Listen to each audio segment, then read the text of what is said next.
Hi, this is Kaden from VIA, Value Investing Academy. So I'm also known as the value investor who has went almost bankrupt in year 2001, survived cancer twice in 2010, 2014, and then eventually become financially free in my late 30s.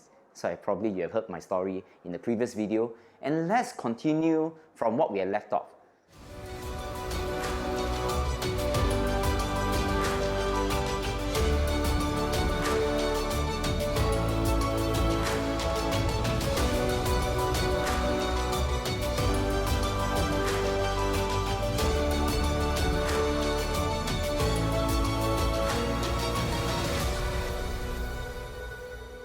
And remember, in the very first video, we talked about, in order for us to retire less than 42 years and in order for us to have more money in life, and we need to own something called a business. Because the business owner obviously is going to make more money than those people who works for a business. So now the next question is, before we talk about a business owners, now some people may argue that, hey, okay, then why should I invest in businesses? There's so many types of assets around the world that I could invest in. For example, the most popular thing recently, which is called cryptocurrency, Bitcoin, Ethereum, or some people invest in wine, and some people invest in properties, some people invest in Forex. Now, why of all the stuff you want to invest in a business and not in things like gold, silver, Forex, or whatsoever?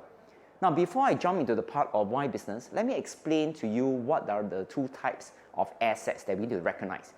One is going to make us wealthier, and one don't, or one may not. Now, the first type of assets that I want to share with you is the kind that produce income. So what do I mean the kind of assets that produce income? Now, in the Singapore context, many people like to invest in properties. If you go to the showroom, you see people queuing up investing in properties.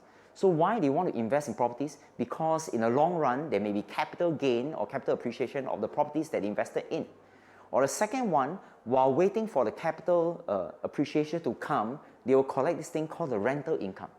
So you realize that every single month, if they become a landlord and they are able to collect rental income from a tenant, then this property that they own, it generates income.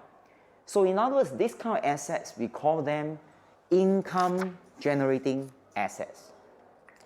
But yet there are some people who prefer another type of assets. And the other type of assets, we call them assets that don't produce income. In other words, they are like a non-income producing assets. Now let me give you an example of non-producing income assets. Now in the early days when I was a small little kid, I had this hobby called collecting stamps. Example stamps. And as of today, I'm quite sure there are some people around the world, they love to collect very rare stamps. So they call these stamps their assets, but they don't generate income. In the early days, my mom loved to invest in something called gold. Yes, and gold is an asset, but unfortunately gold don't produce income. So now the question is, which one is better? Do I want to invest in gold, which don't produce income, or do I invest in a property or a business that produce income? Let me just ask you something. Let's say right now you have $100,000, and out of a business and a gold, you decided to buy a block of gold, which is a 10 kg of gold. So let's say this is one block of gold and it's 10 kg. So you use your savings, you bought this block of gold. And this 10 kg, you go to your house, you open up a safe and you put it inside a safe and you close it. Yep. And 50 years later, you open up a safe, you take up this block of gold again. Give a guess. How heavy does this block of gold weigh? 10 kg. So in other words, 50 years ago is 10 kg. Today, 50 years later is 10 kg.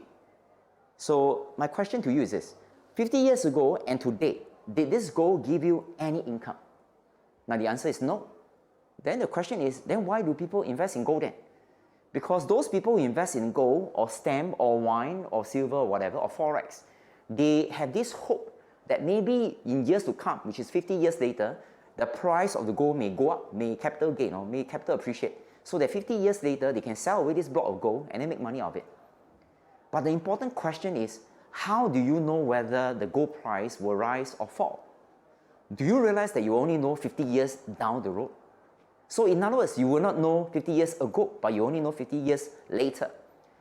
Now, I want you to imagine that what happened if 50 years later, you take the block of gold out, and you realize that the block of gold did not capital appreciate or did not appreciate in value.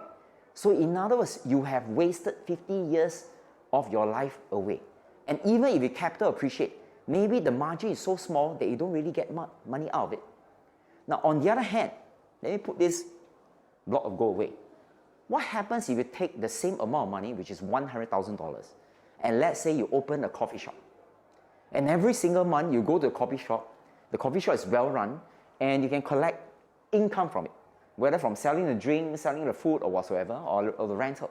So you realize that every single month, first year, second year, third year, all the way until 50 years later, this coffee shop will be able to generate income for you.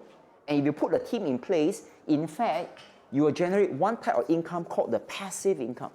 That means you don't have to work, but this asset or this coffee shop pays you. So across the years, let's say 10 years down the road, you have accumulated enough passive income. What will you do with this passive income? You may decide to open the second coffee shop.